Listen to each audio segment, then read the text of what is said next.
சந்தனம் பூசிட்டே இருந்தாரு.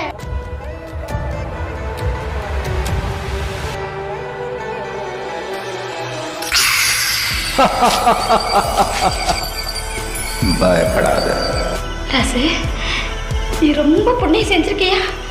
அந்த கருப்பு சாமியே உனக்கு தொடையா வந்திருக்காரு. இது அருவா இல்லை, கருப்பு சாமி. இது இருக்கிற இடத்துல ஒரு குறையும் வராது. உழுந்து கும்பிடு ராசு, உழுந்து கும்பிடு, கும்பிடுப்பா.